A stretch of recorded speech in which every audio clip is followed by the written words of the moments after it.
Hello and welcome to Riff Vues.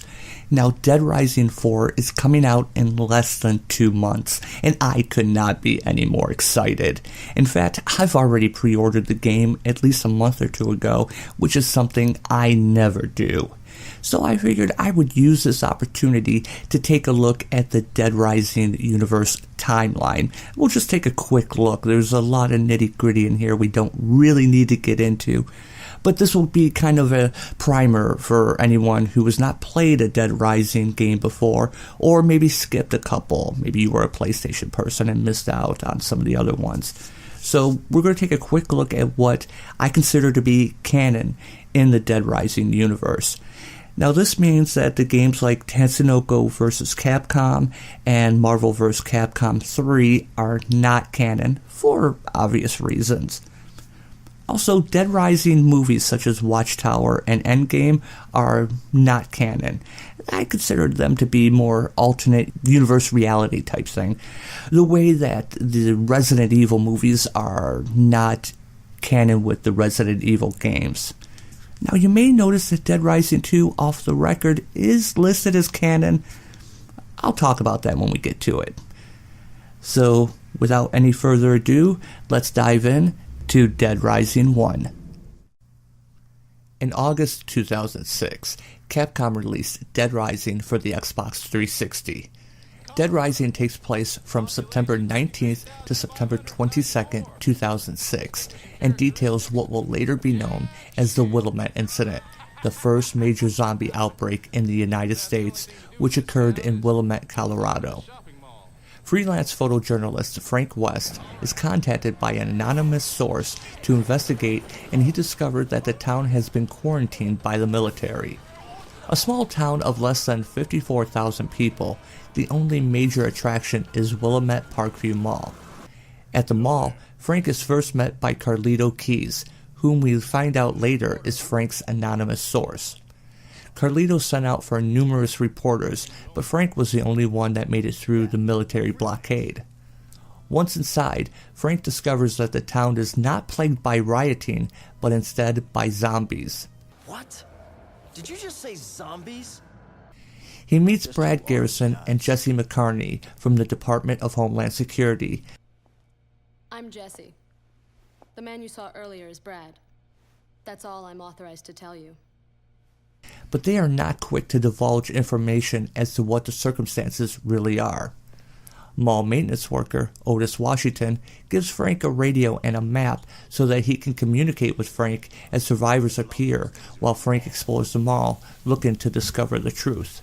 Frank learns that the elderly gentleman that yelled at him at the entrance when the zombies broke in is Dr. Russell Barnaby, a scientist that was involved in the zombie outbreak in Santa Cabeza. Barnaby was part of a scientific team that was trying to create a method that would fatten up cows in a shorter time span, but ended up creating Ambulix compressa giganteus. Those are the wasp-like insects that cause zombification.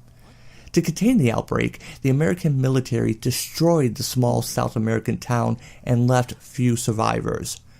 Barnaby was also called to the mall by Carlito, presumably for revenge for what he unleashed on Carlito's home. As Frank rescues survivors and uncovers more of the mystery, he encounters Isabella Keys again. She was a woman he spotted when he first arrived in the entrance plaza, and he learns that she is the sister of Carlito. Isabella is not as bloodthirsty as her brother and eventually ends up helping Frank. After a failed attempt at causing an explosion that would send wasp larvae into the atmosphere, Carlito dies after being attacked and held captive by a psychopath butcher. An infected Dr. Barnaby bites Jesse, and she becomes infected, and Barnaby is killed. She, as well as Brad, though from different circumstances, end up becoming zombified as well. Frank learns that Otis has taken the survivors he has rescued and has fled the mall. Frank returns to the rooftop for his flight out. As the pilot Ed returns as agreed upon at the start of the game, he is bitten by a zombie that snuck on board the helicopter and crashes, leaving Frank no way to escape. Frank then collapses, only to be rescued by Isabella, who informs him that he is in fact infected too. Isabella comes up with a makeshift treatment that will stave off the infection long enough for them to attempt to escape. They come face to face with the man that destroyed Santa Cabeza, Brock Mason. After defeating Mason, the game ends with Frank and Isabella trapped on their vehicles, surrounded by zombies with no way out. Dead Rising: Road to Fortune is a 4-issue comic book series created by Capcom and IDW that takes place in the second week of September of 2008. It is meant to be canon, per Capcom themselves, and bridges the time period between Dead Rising 1 and Dead Rising 2 Case Zero. Zombie outbreaks are now part of daily life, although they are not too frequent and are usually contained. For example, in Dead Rising 3, we find out that Carlito's Orphan Number 4 caused a small outbreak the previous year in 2007. We find that a company called Phoenitrans has been created and is headed by Marion Mallon. The company produces a drug called Zombrex, which is a medication that prevents zombification for 12 hours for those that are infected. The drug is based on Isabella Keyes' research and, unfortunately, relies on the harvesting of queen wasps, which occurs during outbreaks. Road to Fortune details how Frank West and Isabella Keyes escaped the end of Dead Rising 1 and shows that Isabella was arrested as a terrorist. We find out that Frank has won a Pulitzer Prize for his book on the Willamette incident and did late-night infomercials before getting his own television show titled Uncovered. Unfortunately, his television show was cancelled, and Frank decides to get back into the game. He contacts up-and-coming reporter Rebecca Chang, who is investigating the government's involvement with zombie outbreaks. Frank decides to join her in Coyote Springs, which is the third minor zombie outbreak in Nevada in the past 6 months. We also meet Chuck Green, a motocross champion, his wife Pam, and their 4-year-old daughter Katie. Chuck is there to race in the Las Vegas 250. During this time, Frank receives a mysterious text offering help and information on the connection between Phoenitrans and zombies, which is later explained in Dead Rising 2 Case West. Frank receives this text as he and Rebecca are being blocked by the military from entering Coyote Springs. Back to Chuck, as he wins the Las Vegas 250, Phoenitrans has started an outbreak in the city, which has already reached the crowd in the stands. His wife Pam is stung by a wasp and becomes a zombie, and she then bites Katie on the arm. Chuck is forced to kill Pam and then acquires Zombrex for Katie before she turns. The series ends as Chuck and Katie flee to Still Creek, Nevada, which is literally the opening for Dead Rising 2 Case Zero. Dead Rising 2 Case Zero was a $5 game released on Xbox Live in August 2010 to act as a prologue for the full Dead Rising 2 game, which was to be released a month later. As such, it was mostly to introduce the new protagonist Chuck Green, his infected daughter Katie, as well as the mechanics of item crafting, instead of taking pictures like in the first game, as well as Katie's need for Zombrex every 12 hours. As such, the story is rather short. As Chuck and Katie escape Las Vegas, they stop in Still Creek, Nevada on September 12, 2008, as the military moves in to firebomb Las Vegas. Chuck's truck, containing Katie's supply of Zombrex, is stolen. The tiny town of Still Creek is also being overrun by zombies, and the military is on their way to exterminate them as well. Over the 12-hour period, Chuck rescues survivors, locates Zombrex for Katie, and assembles a motorbike from parts, and the two escape town as the military arrives. Down the road, they locate their stolen truck and recover their supplies, as well as Chuck's jacket. Dead Rising 2 was released in September 2010 for the Xbox 360 and PlayStation 3. It details the events of the Fortune City outbreak, known as Fortune's End, which ran from September 25th to September 29th, 2011. Set 3 years after Case Zero, Chuck Green competes in Terror is Reality, a zombie-killing game show, in order to raise money to afford Zombrex for his now 7-year-old daughter, Katie. Shortly after Chuck competes on the show, a zombie outbreak occurs, forcing Chuck to find Katie and take her to the emergency safe zone. While there, he meets Stacy Forsythe, who is the head of the local branch of CURE, the Citizens for Undead Rights and Equality. Chuck and CURE are framed for the outbreak, and Raymond Sullivan, a member of Fortune City's security force, allows Chuck to find and rescue survivors. Sullivan is unaware that Chuck is also looking for Zombrex, which now lasts 24 hours, for Katie, as he also looks for evidence to clear his name before the military arrives in 3 days' time to clean up the zombies. Chuck meets television news reporter Rebecca Chang, who is investigating the outbreak alone after her news crew fled. Together, they unravel the mystery and discover that the now infected after the safe house is breached Terra's reality host Tyrone King, also known as TK, was working with Phenotrans to cause the outbreak, framing Chuck in the process. Phenotrans was harvesting queens and ended up creating a new version of zombie, the dangerous gas zombie. When Rebecca tries to contact her news station, she is shot in the head by Sullivan, who was a mole for Phenotrans the entire time. After fighting and defeating Sullivan, Chuck calls Rebecca news station to give them the scoop and requests rescue helicopters to gather the survivors. However, Katie and Stacy are not with the survivors. Now, the good S-ranked ending involves giving TK Zombrex, which leads to a final overtime battle with TK where Chuck defeats him and rescues Katie and Stacy. However, Case West picks up after ending A, where Chuck does not give TK Zombrex, leaving the game to end as Chuck battles a zombified TK in an elevator. Dead Rising 2, Case West, was released on Xbox Live in December of 2010 and takes place from September 29th to September 30th, 2011. Case West continues from ending A of Dead Rising 2, with some small retcons, with Chuck Green in an elevator fighting a zombified TK. The elevator doors open and Frank West comes in to rescue Chuck, but Frank is somewhat combative still. He believes the news story that Chuck was the one behind the outbreak. Chuck explains his innocence and informs Frank that Rebecca Chang, whom Frank worked with during Road to Fortune, is dead. Frank and Chuck agree to work together to clear Chuck's name and to get to the bottom of things, so they go to the Phenotrans facility. Once there, they're contacted by Frank's mysterious source. This is the same source from Road to Fortune. They free the source, who turns out to be Isabella Keys.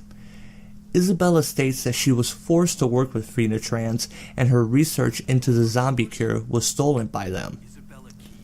The head of Phenotrans, Marion Mallon, emerges, but she's now in a wheelchair and has a bite scar on her face, a completely different condition than just 3 years prior in Road to Fortune.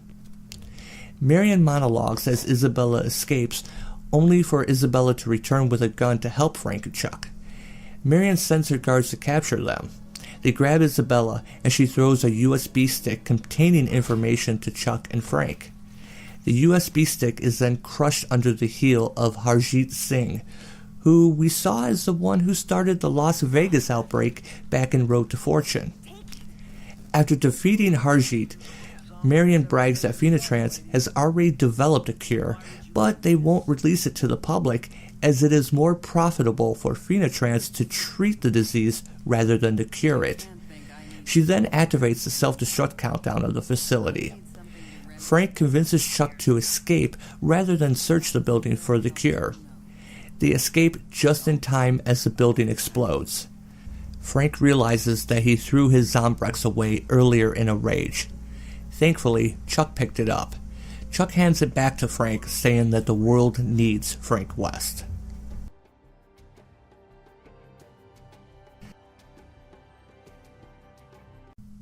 Now you're probably wondering why I am including Dead Rising 2 off the record as canon.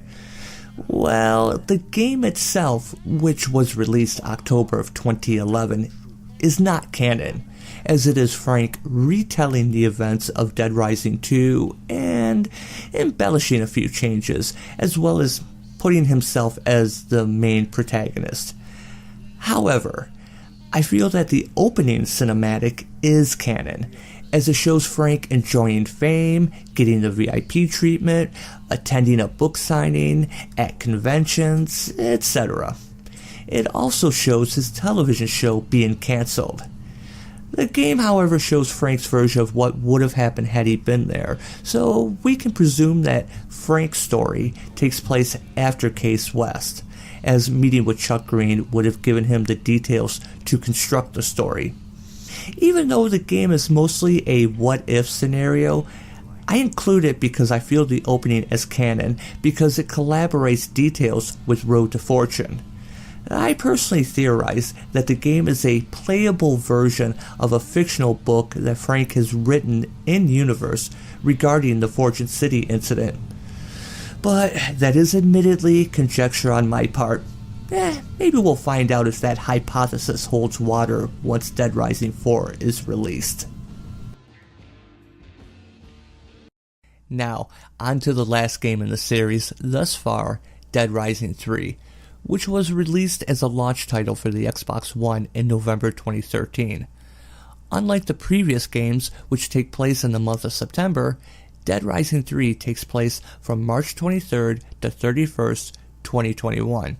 That's jumping 10 years after the events of Dead Rising 2 and 15 years after the events of Dead Rising 1.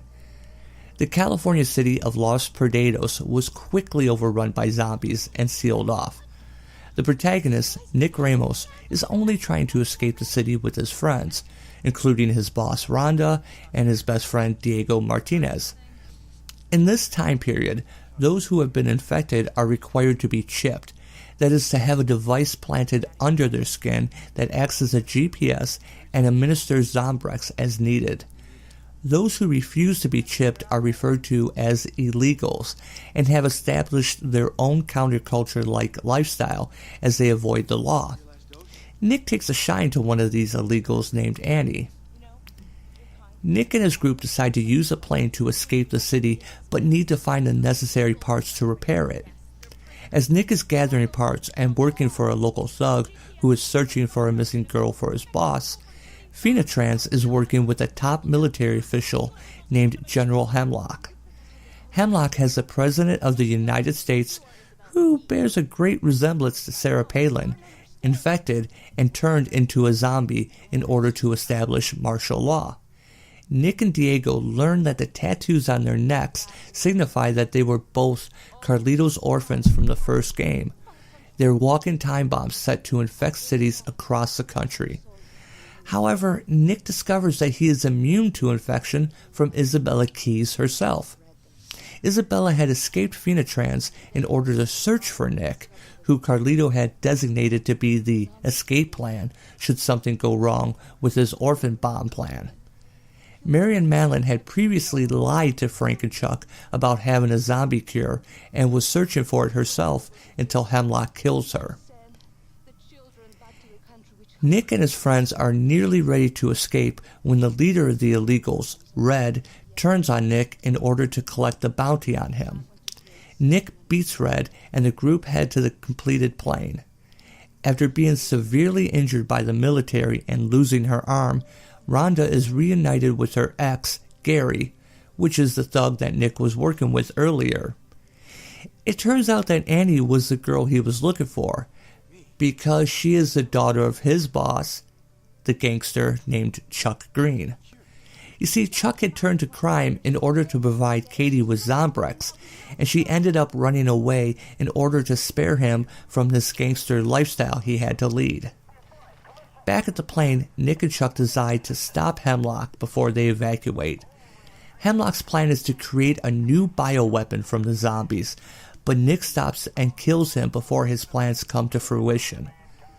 The game ends stating that a cure was finally created from Nick in order to treat the threat of zombie outbreaks. But there is one last stinger. A previously unseen and darker side of Isabella is shown, as recorded footage shows that she was working alongside Phoenitrans in order to cause the Los Perdidos outbreak in order to find Nick. She wanted to create the cure and clear her family name from her brother's crimes. She destroys the laptop containing the footage, and it is presumed that she is the one that created the zombie cure from Nick. This brings us to Dead Rising 4, set to take place 1 year after Dead Rising 3 and during the holiday season. Dead Rising 4 will star Frank West returning to the city of Willamette with his protege, Vic. Now, this was a brief overview of the Dead Rising series timeline. Did I miss anything? Do you disagree with anything? Leave a comment below, and as always, thanks for watching.